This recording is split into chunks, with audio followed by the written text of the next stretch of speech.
Madam, first day nung walang pasok ngayon. Bumili na tayo, madam.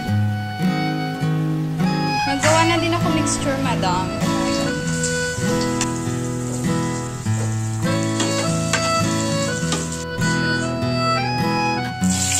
Ay, pukay ka! Ay, pukay ka! Kumukulo-kulo pa talaga. When I wake up, I feel cozy, yeah. Can you hold up? Madam, first day nung walang pasok ngayon. Nahiya kasi ako lumabas-labas. Ba't ako mahihiya? Gutom na ako. Bili tayo ng agahan. Tara.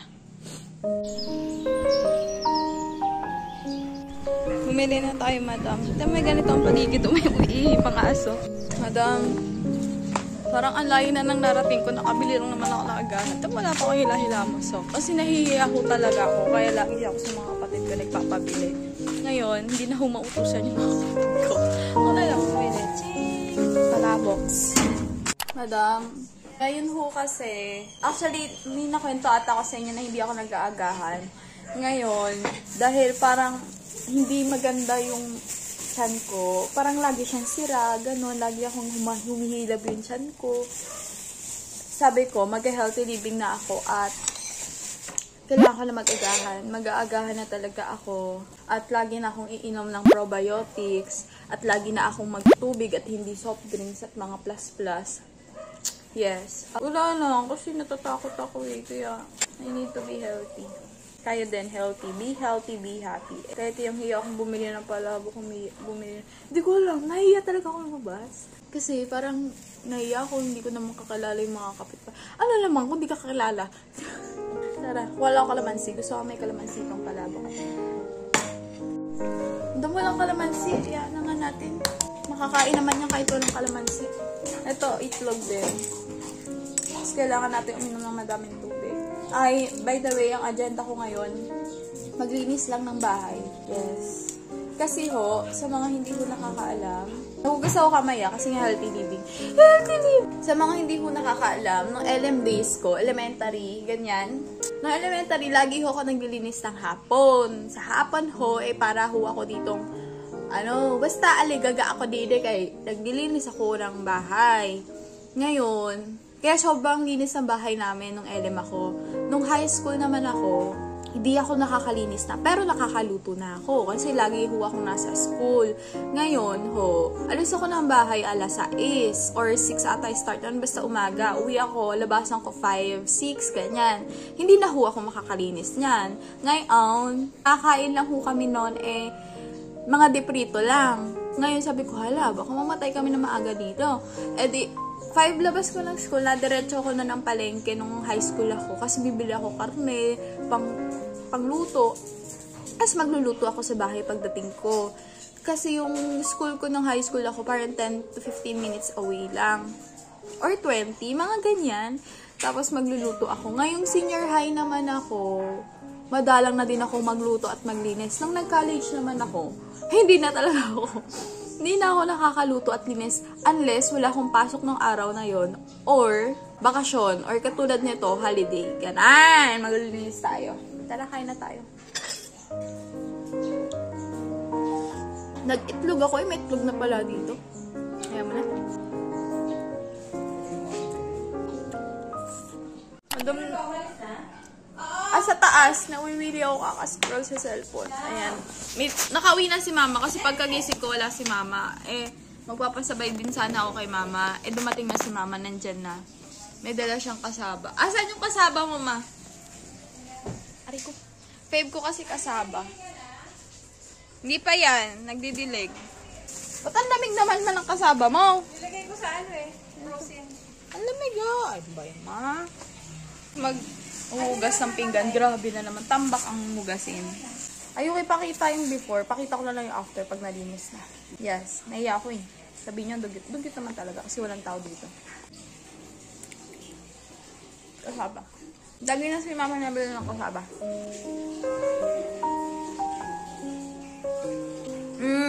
Ay nako. Samantha ha. Ayaw mo yung si Samantha. Lagi na niyang binubuli si Max lately. Dahil ang laki-laki niya na, kayang-kaya niya na si Max. Mukha ng tuta si Max. Ikaw ha? Hindi naman inaano ni Max. Sinusunggaban mo. Linisin natin to. Pati to, linisin natin. Yung ano? Madam, dahil wala akong pasok. Ay, nakalinis na pala ako. Ayan na yung tsura niya pag malinis. Hindi siya linis ha. Linis lang na bare minimum. Bare minimum. Tapos naglinis na rin yung kapatid ko ng terrace. Ayan. Charge ko lang to. Tapos, ang unti lang ng sinain ko. Pero paglulutuin kasi ako ni mama. Sayang. Yung relos ko, bakat ng relos yan. Wait lang. Ano to, filet? Wait lang, hindi ko mabuksan. Samantha! Babalak na naman siya, oh. Filet siya. Gagawin ko siyang sweet and sour chicken. Parang sa Chowking, my fave. Tara, gawa tayo. Nakat ko na siya into chunks. Chunks! Tapos, kukutan natin siya ipiprito, gagawa ng sauce, and then, tara na at kumain. Naggawa na din ako mixture, madam. Di pa ako nakakaprito kasi ito ang gulo. Huwag nyo napansinin yung laki ng bawang. Tinatamad na akong pinuhin yan. Okay na yan. Haluin ko lang ng haluin.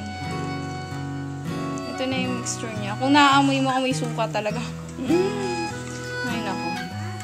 Habang nagaganito ako, share ko lang. Nakikinig ako ng ano, Dear MOR, tsaka sa radio na yan. Ay, sa speaker na yan. I-mix ko lang to, tapos magsasalang na ako. Oh, shush! Kasi hindi pala yung ano, kawali. Wait lang. Wait lang nga. Mainit na siya, madam. Yung ginagawa ko, para hindi masyadong galit yan, nahalo ko siyang ganyan. Tapos, magsalang na tayo nito. Toxic na matika ang ating dalaga. Hindi ko lang na-realize, hindi ko pala nabibidyoan yung kawali. Yung kalan lang. Ang dami pa yan, no? Naghiwa na din pala ako, madam. Pagpasensya niya, madumi kasi nagluluto ako. Gawa ko sibuyas, bell pepper, saka meron na din tayong nito. Ito yung first batch na nakuha ko. And nagsasalang pa ulit ako. Ayan. Madam, mag-ano na ako na. Ito na yung naprito ko. Pagpasensya niyo na, hindi siya ganun ka-brown, pero pwede na yan. Gutom na ako. Ito, mag-gigisa tayo nito. Mainit na yan kasi ginamit ko yung sa kabilang mantika dito. Tingnan mo, mainit na pero hindi nagsisizzle. Ano ba?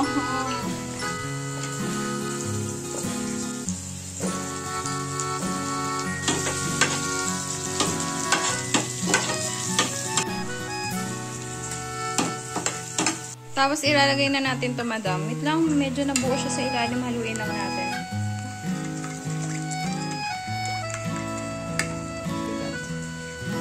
Ang hirap naman ang mag-isa lang.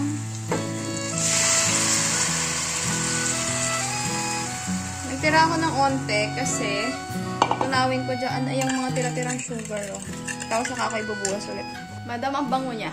Fave ko talaga to kamo. Naluto ko na siya dati, pero nung nagluto ako niyan, malabnaw. So, I don't know what's... Yeah. So, nagtry ulit ako ngayon kasi request ni mama na mag-sweet and sour tayo. Fave ko rin naman. Ayan, pag nag-simmer na siya, magbabubble na siya sa gilid, pwede na yan. Ano, lalagyan na natin siya ng, ilagay na natin to. Maghugas na naman ako ng plato kasi kakain na naman kami. Ayan. We are such a big family, kaya yung hugas ako, grabe talaga.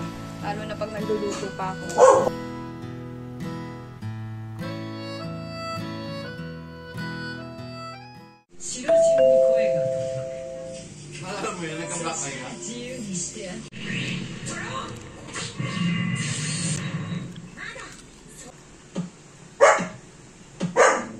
Madam, luto edition ulit. Manok. Sorry, hinigiwa kasi ako kaya ako maluha-luha. Tapos ito. Ayoko kasi ngayon ng adobong sabaw. Adobong sabaw. So ngayon adobong tuyo. Yung nagmamantika. Tapos ito yung, dito tayo magluluto. Pinapainit ko yan. Grabe naman yung init niya. Apaka-unti. Ayan. Tapos nakasaing na ako. Ayan. Maluto tayo. Ang gulo. Kasi namalengke si mama na grocery. So sobrang gulo ng bahay. Kung kaninang tanghalian, punong-puno yan dyan. Buti na ano na ni mama. Kasi sobrang wala laman yung tindahan namin. So yeah. Makikinig ulit tayo 24 oras dito. Hindi. Yung TV kasi sa taas, syempre, mukha naman akong timang kung makikinig ako from the TV sa taas, magradyo na lang ako dito. Parang radyo-radyuhan, pero YouTube lang siya na live. Ayan, pag parang nilalagnat na yung kawali nyo, ilagay nyo na to. So, hirap na hirap ako mag-camera pag sabayin ko na. Ay, pukay ka! Aray! Wait lang. Pag pinagsabay mo talaga sila, amoy corned beef. Pero ayan, gisa-gisa lang. Ayan, pag tingin mo pwede na, ilagay mo na yung manok. Lutuin lang natin siya, pan-fry kumbaga. Tapos, lagyan natin ng paminta at saka asin. Hirap talaga ng isang kamay lang.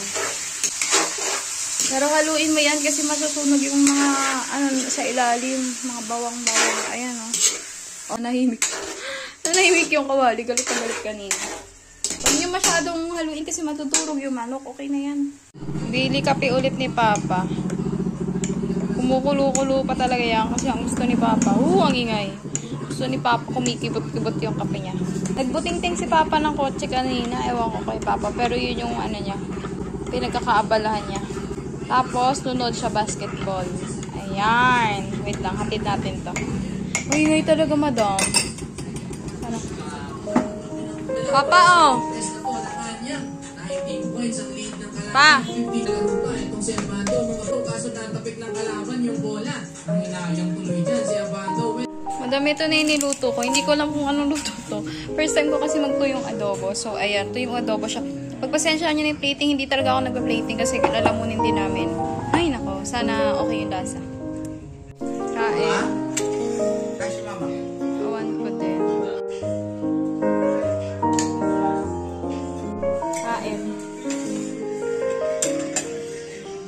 Maliligo na ako after nito, promise. Tikman natin kung good siya or not. Sige. Ba't may kutsilyo dito?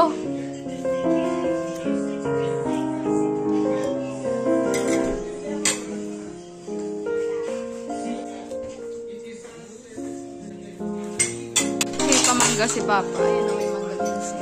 Oh, nagkinaon sila. Ito yung kapatid ko, may hiwalay na naman. Arjan, pangit lasa? Totoo. Okay lang. 1 to 5. 3. Ano to? Ginamit na yan? Hindi yan yung dalawa. Sabi ni Arjan, hindi daw masarap. Kumuha na naman siya ng bago. Kay kaunti laang Mapangit, yung totoo. Hindi ako magagalit, yung totoo lang. Grabe naman to si Papa. Ano, malasa? Tayo binidyoan na naimik na si Papa. Uy, grabe ka naman. May lasa naman yun. Yung sweet and sour, di ba masarap? Ma? Masarap yun? Oo, mama, sarap daw yun. Mangga tayo, madam. Maliligo ako. Magugas muna ako. Tapos, maliligo. Bida talaga to si Kuya. Bago! Pag ito hindi na naman matamis. Kumain kasi ako nito, tapos hindi matamis. Basta nakita niyo ata yan. Mama! Ano sabi mo? Matamis? Ang laki pa lang kuya ako. Asim pa. Sabi mo po kanina, hindi, matamis na yan. Kumain na si Papa yung pagmuya.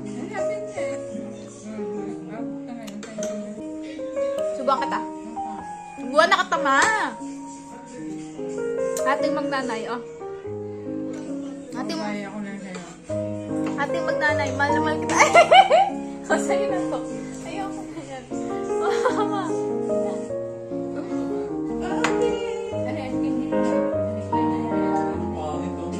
Ang asim talaga.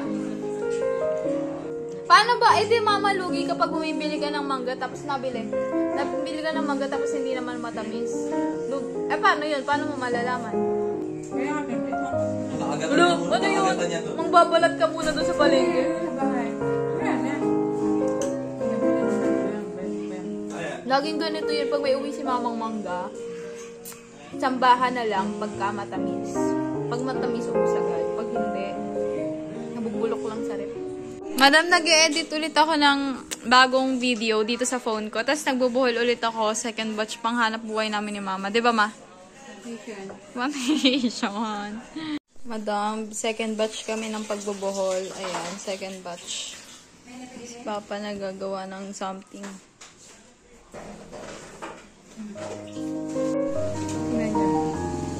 Ito yung si Sam. Si Sam. Problemado sa buhay. Wala pa siya pang tuition ng mga anak niya. Uy, Sam, tara na, pasok ka na. Dito siya madalas matulog dyan. Tapos hihilata. Tara na, pasok na ikaw. Ay, sus man yan. Nag-inat-inat. Ay, putik. Lumipat na pala po pwesto. Tara na, pasok ka na. Ito yung papuno ni Papa. Alam ko na black ko na ito eh. Tapos inayos na din pala dito. Gusto ko nga mag-house tour. House tour nga tayo para malaman natin yung pagbabago sa bahay. Tara na. Ito ako. Naligo na ako ah. Baka sabihin nyo, di ako naligo. Samantha, tara na. Isasara na dito. Maiwang kasi dito. Tara na. Pasok na tayo. Good girl man yan.